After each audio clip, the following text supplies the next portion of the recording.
மான்விழியின் மயக்கம் என்ன? அத்தியாயம் 4. மாதவர் வந்து அவரின் வீட்டு விலாசத்தை கொடுத்ததும் அதை வாங்கி கொண்ட நாராயணன், ஏலே ஒழுங்கா ரெஸ்ட் எடு, வெளியில எங்கனே உன்னை பார்த்தேன்னு நினைச்சுக்கோ, தொலைச்சு போடுவேன் என தன் மகனிடம் கூறினார். சரிண்ணே, வாங்க நம்ம ஒரு 8 போய் பார்த்துட்டு வந்துடலாம் என வெங்கடாச்சலம் அழைக்க, சரி என்ற அண்ணன் தம்பி இருவரும் அங்கிருந்து கிளம்ப, அதே நேரம் அங்கு போக வேண்டாம் என்று ஒரு சேர மூவரும் கூறினர். அங்கிருந்த மற்ற அனைவரும் மூவரையும் புரியாமல் காண, என்னலே ஏன் போக வேண்டான்னு சொல்றீங்க?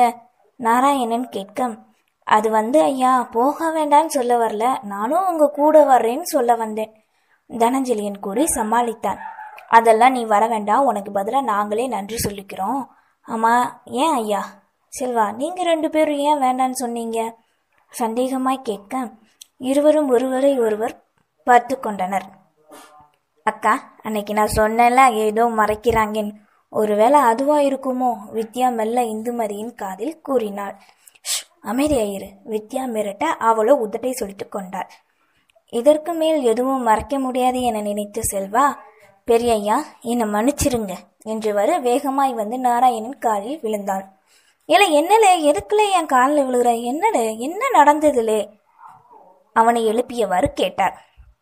மெல்ல தலை குனிந்து நின்ற செல்வா, பெரியய்யா, அது வந்து தம்பி ஆக்சிடென்ட் ஆன அன்னைக்கு ஒரு கோவத்துல நானும் நம்ம ஆளுகளும் போய் அவளை 2 தட்டு தட்டிட்டோம் என்க, அடுத்த நொடி அவன் கன்னத்தை பதம் பார்த்தார்.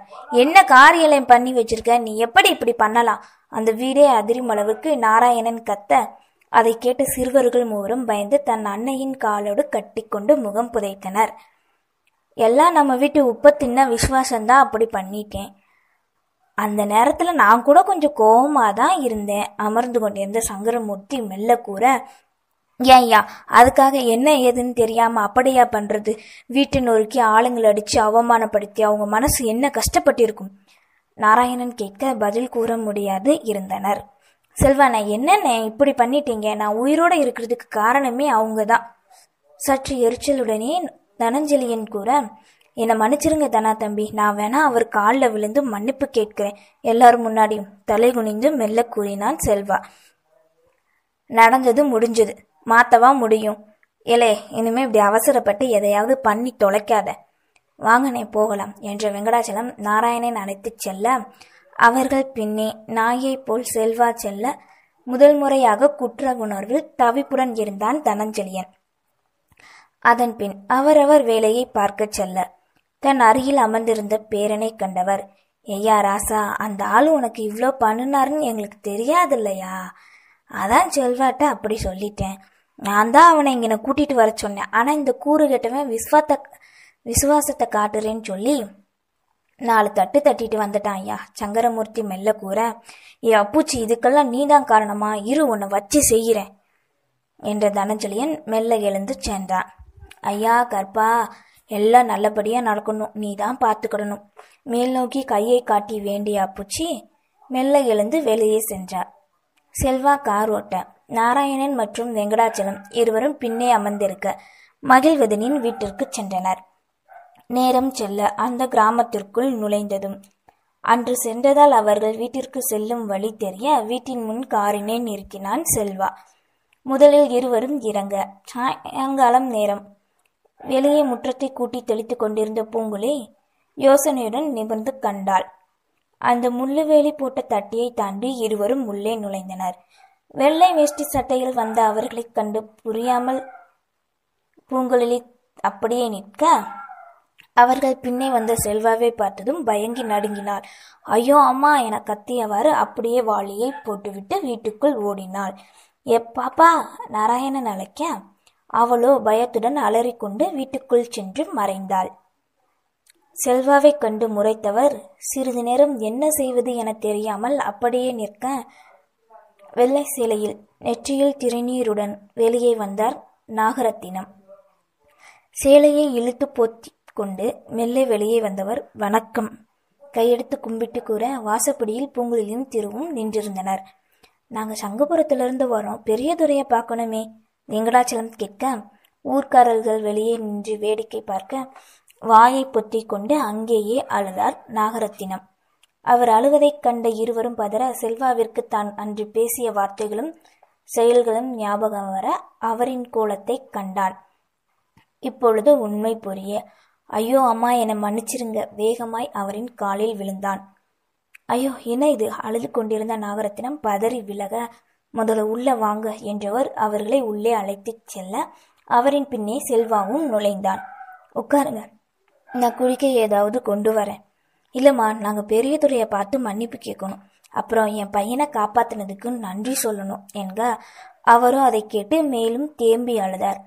சின்னையா, அவர் தான் பெரியதுரை, அவரோட சம்சாரம்தான் இவங்க. அங்கிருந்த பெரியதுரையின் போட்டோவிற்கு மாலை போட்டிருக்க அதை காட்டி கூறினான் செல்வா. அதை கண்டவருக்கு அனைத்தும் புரிய, எத்தனை பெரிய கொடிய பாவச் செயலை தன் குடும்பம் இவர்களுக்கு செய்திருக்கிறோம் என்பது புரிய கையெடுத்து நாகரத்தினிடம் இருவரும் மன்னிப்பு வேண்டினர்.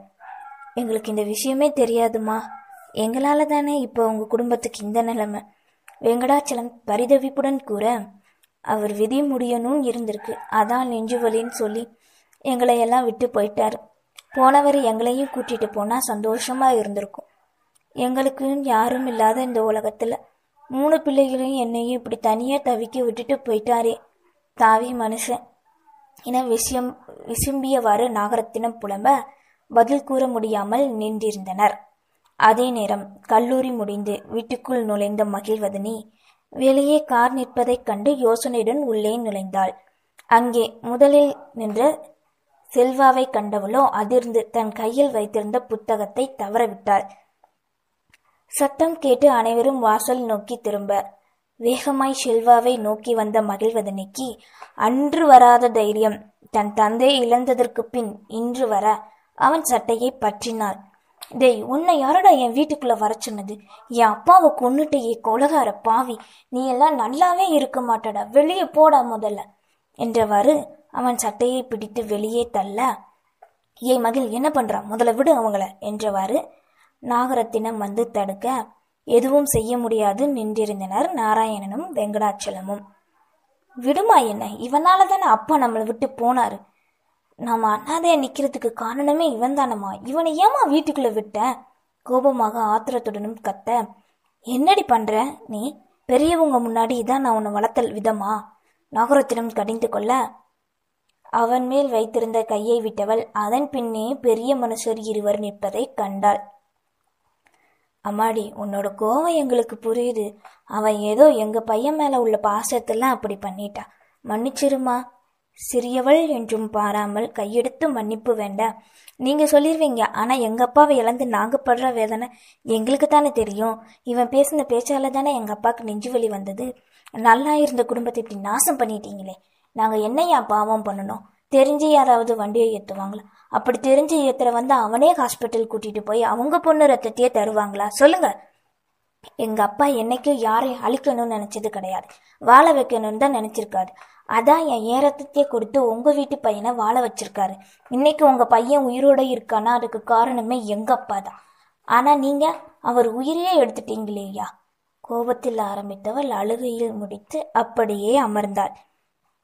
தன் அக்கா அழுவதை கண்ட உடன் பிறந்தவர்களும் அழுக அவர்களை சமாதானப்படுத்த முடியாமல் பெற்றவளும் அழுது கொண்டிருந்தார். இப்போது தாங்கள் செய்த தவறுக்கு என்ன பிராயச்சித்தம் செய்வது என தெரியாமல் அண்ணன் தம்பி இருவரும் கண்டுகொண்டே நிற்க நேரமும் சென்று கொண்டே இருந்தது. சிறிது நேரத்திற்கு பிறகு, ஏமா, எங்களால முடிஞ்ச உதவியை நாங்க செய்யறோம், உங்க வீட்டுக்காரர் இருந்து செய்ய வேண்டிய எல்லாத்தையும் நாங்க செய்கிறோம். வெங்கடாச்சலம் கூற, எரிகின்ற நெருப்பில் எண்ணெயை ஊற்றிய போல் மேலும் கோபம் தலைக்கேற, நாங்க ஒன்னும் உங்ககிட்ட பிச்சை கேட்கல, எங்களுக்கு வாழ தெரியும், தயவு செய்து கிளம்புங்க. உங்க வீட்டுக்காரங்க யார் முகத்திலையும் நான் முழிக்க கூடாதுன்னு நினைக்கிறேன் என கூறிவிட்டு உள்ளே சென்று மறைந்தாள் மகிழ்வதனி. வேண்டாங்க, நீங்க பிராயச்சித்தம் பண்ண ஏதாவது செய்யணும்னு நினைச்சாலும் அதை இந்த உலகம் தப்பாதான் பார்க்கும். எங்களை இதுக்கு மேல நோகடிக்காம நீங்க இருந்தாலே போதும். நாகரத்தினம் கையெடுத்து கும்பிட்டு வேண்ட அவர் கூறியதன் அர்த்தம் புரிந்தவருக்கு ஏனோ அந்த குடும்பத்தை அப்படியே விட்டு செல்ல மனமில்லாமல் நின்றனர். ஏமா, உங்க பொண்ணு எங்க பையனுக்கு கட்டித்தரீங்களா? நாராயணன் கேட்க அண்டமே ஒரு நொடி நின்றது போல் உணர்ந்தனர் அனைவரும். தன் அண்ணன் இப்படி கேட்பார் என்று எதிர்பார்க்காத வெங்கடாச்சலமே திகைத்து நிற்க அவர் கேட்ட கேள்விக்கு பதில் கூற முடியாமல் நின்றார் நாகரத்தினம். அவர் யோசிப்பதை கண்டவர், எங்களுக்கு வேற வழி தெரியலம்மா, இப்படியே விட்டுட்டு போற அளவுக்கு நாங்க கல் நெஞ்சக்காரங்க இல்லம்மா. தகுதி, தகாதாரம், அந்தஸ்து இது எதையுமே நான் எதிர்பார்க்கல. உங்க பொண்ணை எங்க வீட்டுல எந்த ஒரு கௌரவ குறைச்சலும் இல்லாம வாழ வைப்போன்னு நான் உங்களுக்கு வாக்கு கொடுக்கேம்மா. நீங்க சம்மதம் மட்டும் சொல்லுங்கம்மா என்க. அப்போதும் அவர் யோசித்து கொண்டே இருந்தார். சரிம்மா, நாங்க கிளம்புறோம். சீக்கிரம் ஒரு நாள் எங்க குடும்பத்தோட வர்றோம். நீங்க சம்மதம் சொல்லுவீங்கிற நம்பிக்கையில போயிட்டு வரோம்மா என்றவர் தன் தம்பியை காண அவரும் கையெடுத்து வேண்ட இருவரும் கிளம்ப செல்வாவும் கையை கட்டிக்கொண்டு அவர்களின் பின்னே சென்றார். அவர்கள் சென்றதும் என்ன செய்வது என தெரியாமல் உள்ளே சென்ற மகளையும் புன்னகையுடன் போட்டோவில் மாலையுடன் தொங்கிக் கொண்டிருந்த தன் கணவரையும் கண்டார். செல்வா காரினை ஓட்ட தன் அருகில் அமர்ந்திருந்த தம்பியிடம், நான் பண்ணினது தப்புன்னு நினைக்கிறையா?